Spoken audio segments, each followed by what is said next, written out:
Assalamualaikum Pak Supri, bagaimana kabarnya hari ini? Apakah Waalaikumsalam sehat? warahmatullahi wabarakatuh, Bu Uswa. Alhamdulillah kabarnya sehat. Bagaimana dengan kabar Bu Uswa? Alhamdulillah baik juga Pak. Oh iya Pak Supri, beberapa hari ini saya perhatikan Pak Supri sering terlihat gelisah ketika selesai mengajar di kelas. Ada apa ya?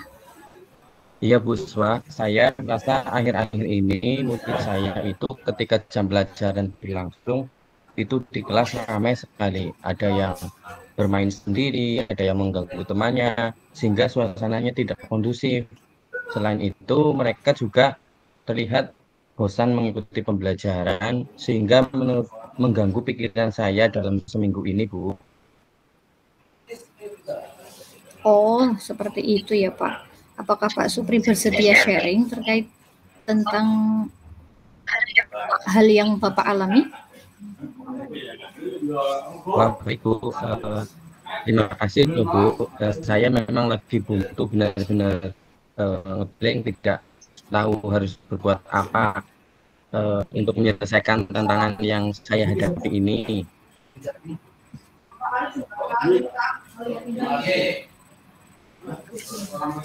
Oke, dengan senang hati Pak Supri, mari kita ngobrol di ruang tamu saja sambil santai, kita bisa ngobrol dan mencari solusi terbaik dari tantangan yang Pak Supri hadapi. Nah, sekarang coba sharing dan diskusi Pak Supri, kira-kira apa yang diinginkan Pak Supri dari obrolan kita siang ini? Gini Bu, saya ingin mendapatkan solusi dari tantangan yang saya alami ini Bu Swa. Sampai saat ini saya masih bingung harus melakukan apa. Baik, sekarang coba Pak Supri ceritakan apa yang menjadi sumber kegelisahan Pak Supri.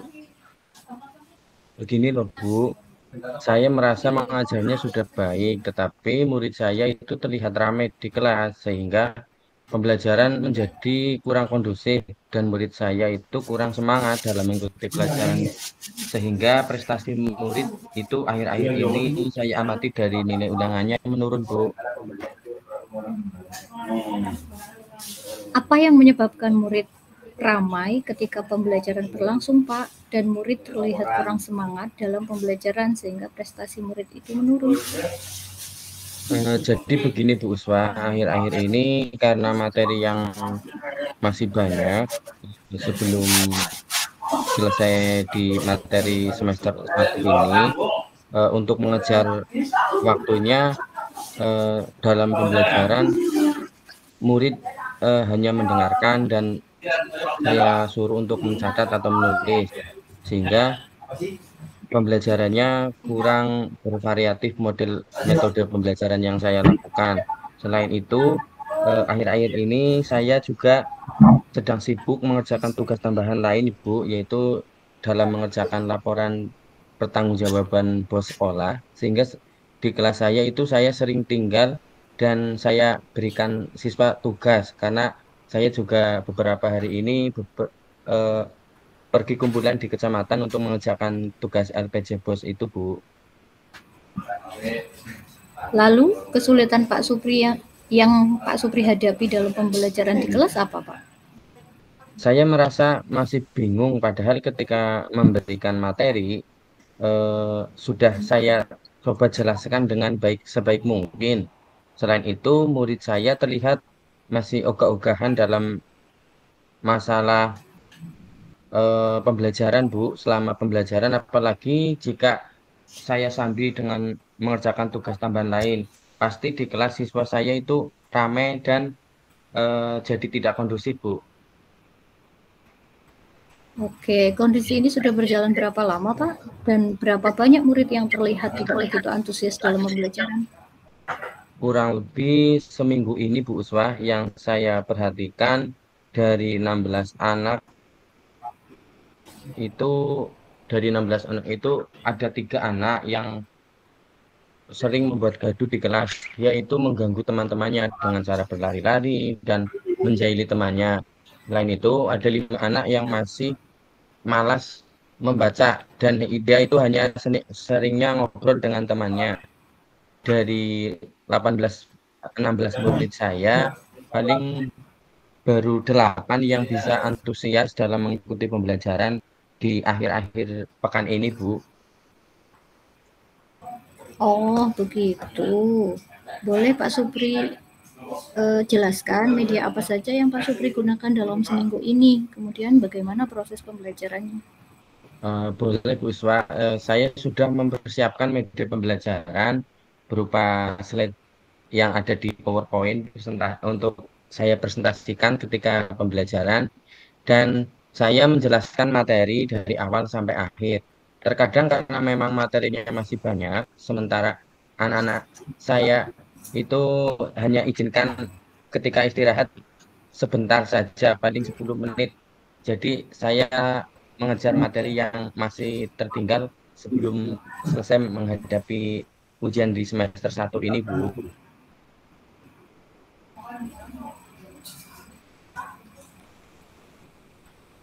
Oke. Tadi coba diinformasikan lagi Pak berkaitan dengan persiapan dengan media pembelajaran.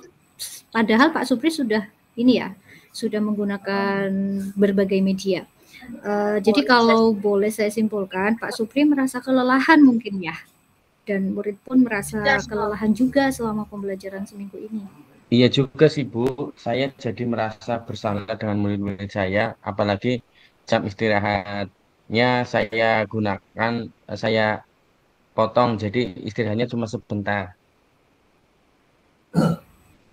Coba kira-kira solusi apa yang terpikirkan oleh Pak Supri untuk mengatasi masalah ini?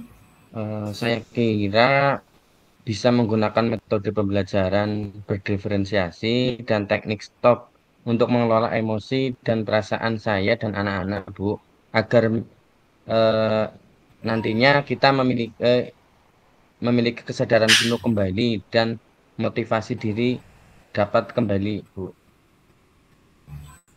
Nah, bagus sekali nih. Kemudian rencana apa lagi yang Pak Supri lakukan? Pertama, saya akan melakukan asesmen diagnostik untuk mengetahui gaya belajar anak, minat dan bakat murid, supaya saya dapat mengetahuinya. Kemudian, saya membuat rancangan pembelajaran yang sesuai dengan hasil asesmen tersebut, yaitu dengan menerapkan pembelajaran berdiferensiasi, Bu. Wah, keren ini Pak. Apa strategi berikutnya agar pembelajaran bisa berjalan dengan baik, Pak?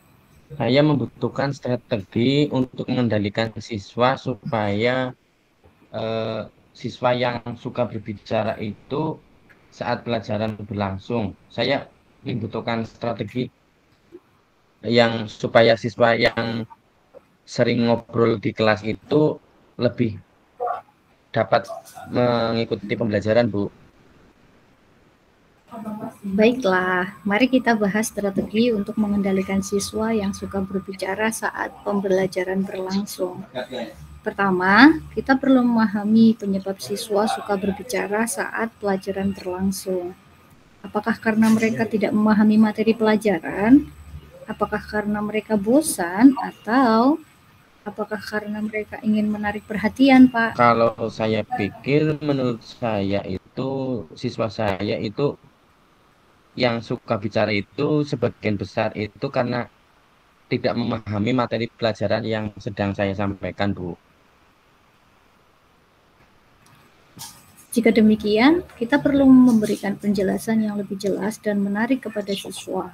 Kita juga bisa menggunakan metode pembelajaran yang lebih variasi agar siswa tidak bosan, Pak. Ya, Bu, saya akan mencobanya, Bu. Selain itu, kita juga perlu memberikan penguatan positif kepada siswa agar tidak berbicara. Kita bisa memberikan pujian atau penghargaan kepada siswa yang diam dan mendengarkan penjelasan. Oh iya, Bu, baik, Bu. Saya akan melakukannya. Bagaimana Pak Supri? Apakah sudah memiliki gambaran tentang strategi yang akan dilakukan? Iya, Bu. Saya sudah memiliki gambaran strategi apa yang akan saya gunakan nantinya supaya mengurangi siswa yang ramai di kelas dan pembelajaran bisa berjalan dengan lancar. Sungguh luar biasa Pak Supri, sudah bisa menemukan solusi dari tantangan yang dihadapi seminggu ini. Apa indikator keberhasilan rencana pembelajaran ini Pak Supri? Baik, Puswa, indikator keberhasilan rencana pembelajaran ini yang pertama itu anak-anak belajar menjadi antusias. Yang kedua, anak-anak aktif bekerja sama dalam kelompoknya dan anak-anak mampu menjelaskan materi dengan hasil produk yang berbeda sesuai dengan gaya belajar masing anak-anak, Bu. Mantap ini Pak Supri. Bagaimana agar proses pembelajaran tidak terjadi gangguan atau kendala dan memastikan semua kelompok berjalan sesuai dengan rancangan pembelajaran? Pertama, saya akan membuat daftar kegiatan di masing-masing kelompok. Ada urutan kegiatannya atau rundown kegiatan. Pertama apa, kedua mengerjakan apa, nanti secara berurutan. Jadi anak lebih fokus dalam mengikuti kegiatan tersebut. Yang kedua, membuat daftar eh, checklist pemantauan dalam mengikuti kegiatan tersebut, Bu. Supaya saya bisa memastikan anak sudah melaksanakan kegiatan pembelajaran sesuai dengan rencana pembelajaran. Dan yang ketiga atau yang terakhir yaitu dengan cara membimbing anak ketika terjadi eh, kesulitan atau anak-anak membutuhkan pemahaman terkait hal-hal baru yang ia temui, Bu. Saya senang sekali dengan capaian yang Pak Supri peroleh dari obrolan kita hari ini. Lalu, apa komitmen Pak Supri untuk melaksanakan rencana tadi?